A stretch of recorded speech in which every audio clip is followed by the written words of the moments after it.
Siya si Monet. Siya ang kitchen manager at head chef natin dito. Siya yung talagang katrabaho natin dito dahil siya yung nagre-report sa atin ng mga kailangan natin sa kitchen. Ang isa pang dapat natin tutukan dito ay ang mga machines. Kailangan ma-check mo sila lagi kung maayos sila, ha?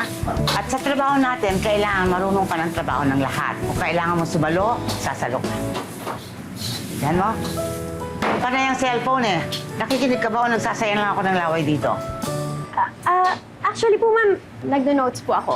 Ito po. Kahit na, hindi mo ba kayang i-memorize lahat ng sinasabi ko? Ha? Dapat ganun. Okay po. Pero, ma'am, question lang po. Eh, hindi naman po kasama sa job description ko yung mag-check ng machine at sumalo ng trabaho ng ibang tao. Yan kayo eh. Kung ano lang gusto niyong gawin, yun lang gagawin ninyo. Hindi ko naman sinabi sa'yo, akuin mo lahat ng trabaho nila, no? Ang sa akin lang, magtulungan tayo dito. Yun ang punto ko. Hindi pwedeng umasa tayo sa mga ibang kasamahan natin. Kuha mo? Okay po. Sorry po. Eto, dito nila nilalagay lahat ng inventory request nila. Si Monet ang nagpipill up niyan. Pagkatapos ipapasa sa'yo, ikaw ang kukontak ng mga suppliers. Bukas, Wednesday, inventory day. So, ina-expect ko na matatapos lahat yan. Ha, Monet? Yes po, ma'am. Naintindihan mo? Ha? Yes po, ma'am.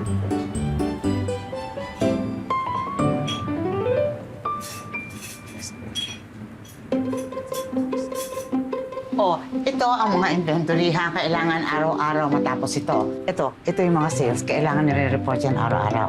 Tapos nandito yung schedule. May mga working students tayo, kaya kailangan sa hapon mo sila ilagay. Huwag mong pagdikit-dikitin yung kanilang day off, ha? Ma'am, hindi po ba kayo na-overwhelm sa dami ng papers dito? Uy, follow up naman table number 4. Sandali lang, maluluto na. Hindi ba makapagantay? Kumakain man ng hilaw yan? Ha? Sige, wait lang. Hindi. Ma-overwhelm ka lang kapag hindi mo alam talaga nakalagay dyan. Kaya kailangan ngayon pa lang i-memorize mo na yan. Every piece of paper kailangan aware ka kung anong laman. Ganun po talagang level, ma'am?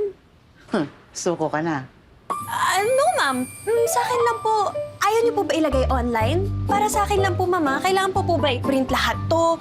Parang ayaw niyo po ba mag-save Mother Earth? Kasi po, pag nasa online, isang Control-F lang, tapos yung mga kailangan niyo hanapin, lalabas po agad. Ganun. Yan na ang nakasanayang sistema dito, no? Madaling intindihin. Bakit papaguhin? Sa akin lang po kasi, ma'am. Teka nga, ano ba experiences mo? Actually, ma'am, this is my first job. But I graduated as summa cum laude in business administration. Plus, I was able to complete attending different seminars and training during my stay in the university. Congrats, nakatapos ka. Pero baliwala lahat ng pinag-aralan mo, no? Marami kang matututunan dito sa trabaho at saka sa mga experiences mo. Kaya ngayon, simulan mo lang na aralin lahat. Yes po. Ito na, luto na. Saan na? Ano pang ginagawa mo? Yes po. Punta ka na to. Ako na po. Sige po. Dahan-dahan. Ito. Make sure tama yan, ha? Opo. In English pa, para magbukang magaling.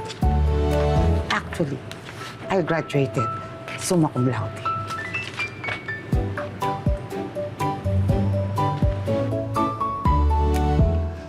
Uy, Ate Tere, may kailangan ka?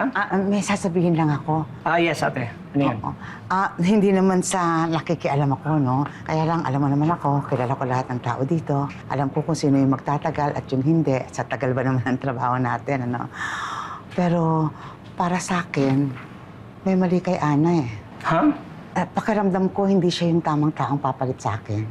Parang maling tao yung na-hire ninyo, sir. Sorry, ate, ha? Pero isang araw mo pa lang siyang kasama. Tsaka, saan mo naman ako yung naisip mo na yun? Yun na nga eh. Isang araw pa lang pero masama na yung pakiramdam ko sa kanya. Ate, wala ka bang tiwala sa akin? Hindi naman sa ganun. Kaya lang, sana naisama mo ko sa interview. Kasi yung mga magulang nyo, tinatanong yung opinion ko eh bago sila magdesisyon. Para, alam mo na, yung makita ko agad kung swak sa trabahong ginagawa ko o hindi. Ay, hindi kami magkasundo eh. Ate Tere, you need to understand na hindi ako ang mga magulang ko. Meron akong sariling desisyon, meron akong sariling diskarte, and you have to respect it. Wala na kayong magagawa doon.